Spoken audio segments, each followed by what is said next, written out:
Ahoy there folks, I'm Captain Benzie and welcome to another developer Q&A video for Eve Echoes. If you don't know what a developer Q&A video is, or if you want to hear how to win a month of Combo Omega, stay tuned. For everyone else, I'll put a timestamp on screen now that you can skip ahead to. Now, every single week, the developers take 3 or 4 questions posed by you, the community, they respond to those questions, and then post the answers to the official Eve Echoes Facebook page, Twitter account, Discord, and somewhere in the game files. Each week, I take these 4 questions and responses, and I add my own personal thoughts and opinions, along with a load of additional insight granted from the fact that I run this developer Q&A series every single week. I see a lot of people sometimes read the dev Q&A and say to themselves, well, I don't get why that doesn't really answer the question, or that doesn't give me much info. Well, that's why I do this, because I can tie all of these answers in to previous week's answers, and things like the Discord AMA, or the roundtable videos that the developers have sometimes done as well, along with personal conversations I've had with them to add additional insight about the game design and development of Eve Echoes. Now, if you have a question for the developers, there is a link in the description of this video you can click through to. That will take you to a Google document. If you fill that in and send it off, if your question is chosen to be responded to, you'll get featured in one of my videos, you'll get your answer, and you'll win a month of Basic Omega. Every single week, I also give 3 lucky winners a month of Combo Omega each. I usually give 1 to someone who comments in my YouTube comment section for that week, and 2 of them are given to people who are active on my Discord. So make sure you've joined the Catskull Discord in the description of this video, and that you're posting and talking constantly there. Be in with a good chance of winning a month of Combo Omega. Right, with all of that said and done then, please hit the like button, subscribe if you haven't already, and if you do want to keep me doing content like this, if you want to help support content like this, you can head to patreon.com/Captain Benzie and pledge your support there. Thank you. Let's jump right in then with the developer Q&A for the week of the 30th of September through to the 5th of August. Straight up, question number 1, which is why I've used the image I have for the thumbnail. When is the Apocalypse Striker going to be nerfed? Oh boy. Or alternatively, when are the other Battleship Striker ships going to be boosted to provide some equivalency? The siege mode on Raven Striker is completely broken. It doesn't even work against stationary targets like the towers in the Abyss Dormant Realm. This is clearly unbalanced and encouraging everyone to fly the same ships to complete content optimally. Thank you for your response. Mike adds, we make an overall balance adjustment every April. Stay tuned. Oh, there is so much to unpack in this one already. First and foremost, I think, is the most disappointing aspect of this. We make an overall balance adjustment every April. Stay tuned. So, the pathetic 2 balance patches a year is now officially confirmed down to be only 1 balance patch a year. Just in case you thought the developers actually cared about having any sort of semblance of balance in the game, there it goes out the window. The stupid thing about this, and I don't like to use that word often, but the really disappointingly stupid thing about this as well is their reasoning behind it. If you want a balanced game, it makes sense to balance as frequently as possible. Every week, every 2 weeks, every month, whenever. Make small incremental changes. You make a change, you see how it affects the game. If it's enough, then you stop there. If it's not enough, you add more. If it's too much, you roll it back a bit. That is how game balance should best be worked. When questioned about this very concept, the developers stated, and I quote, "We don't want big shake-ups to the meta, therefore we will perform balance updates twice a year, October and April." Now, to me, the concept of doing 2 big balance changes is much more likely to shake things up, rather than small incremental changes, on top of which, it means that if a problem arises, congratulations, you've got to sit and wait around until October or April in order for it to be fixed. That is just not good balance. That is not how you do this kind of thing, unless I'm completely off base here. Maybe you have a different opinion here. That is the most disappointing part of this. Balance adjustment every April. Not every October and April, every April. So it looks like we're not getting another freaking balance patch until April. Now, let's go back into the actual question itself and take a look at this, because oh boy, there's a lot to unpack here as well. So, first of all, when is the Apocalypse Striker going to be nerfed? It doesn't need nerfing. It doesn't need nerfing. The problem is not the ship. This is why... I'm not going to go down that one. I'm not going to go down that one, but basically, I'm glad that some people aren't games designers sometimes. Ultimately, it's very easy to look at the Apocalypse Striker and the fact that everyone flies it and then say, well, therefore, it's clearly a problem. No, it's not. In PvP, the Apocalypse Striker is not a huge issue. In PvE, it's not actually all that much better than some of the other options. It's just easier. It's less effort to snipe with an Apocalypse Striker using its siege mode.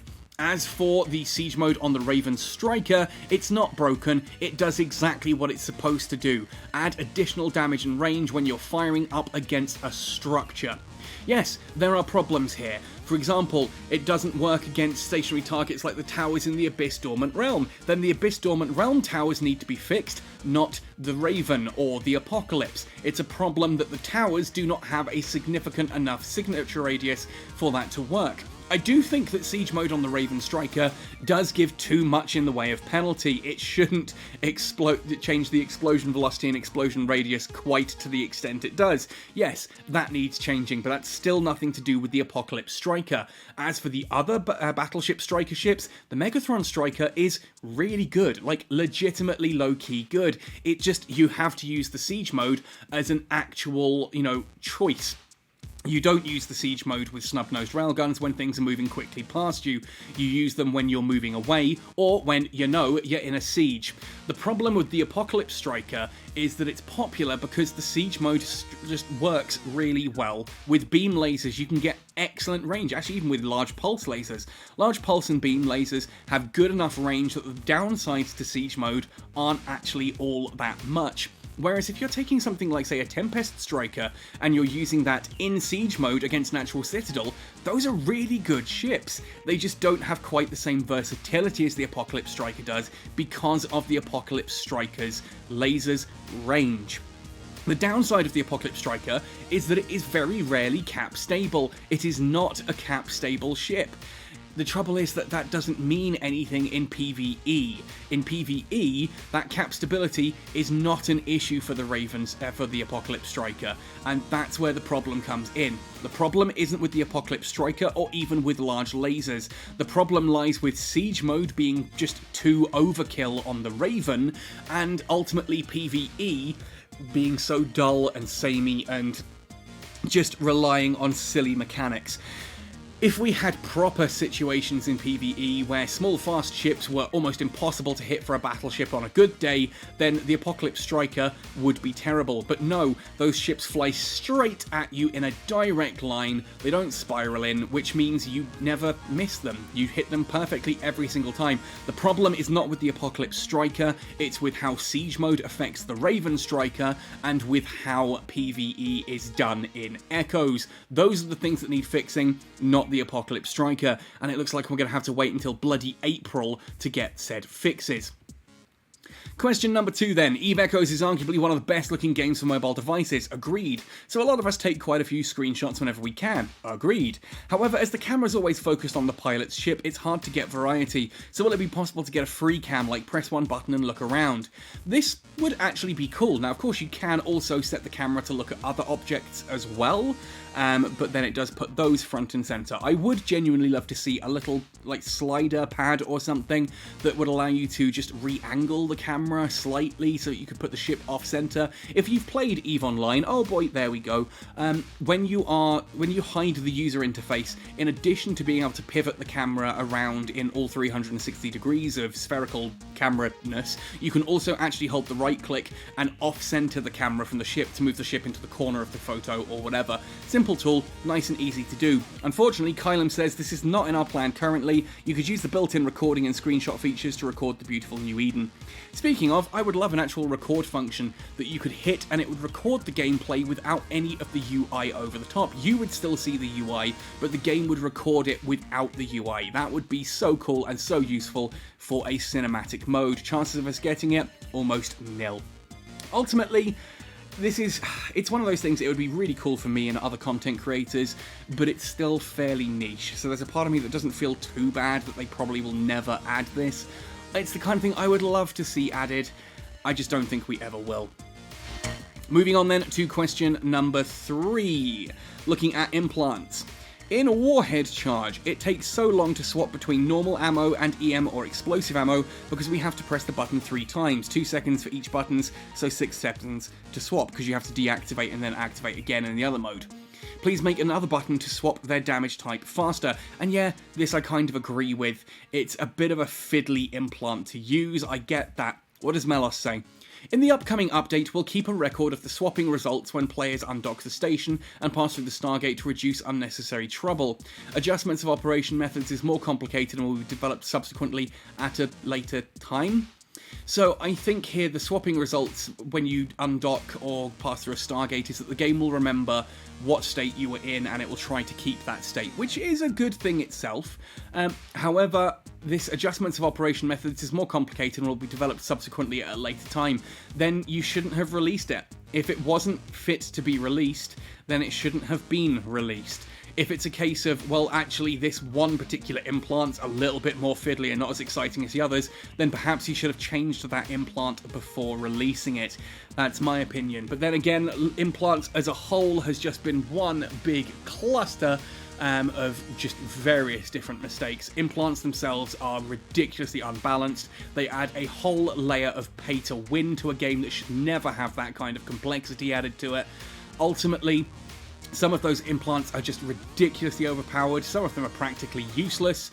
They're difficult to get, they're very specific in how you get them, how you upgrade them. I really don't like the implant system. I've not even been able to properly actually, use this system, and it irks me.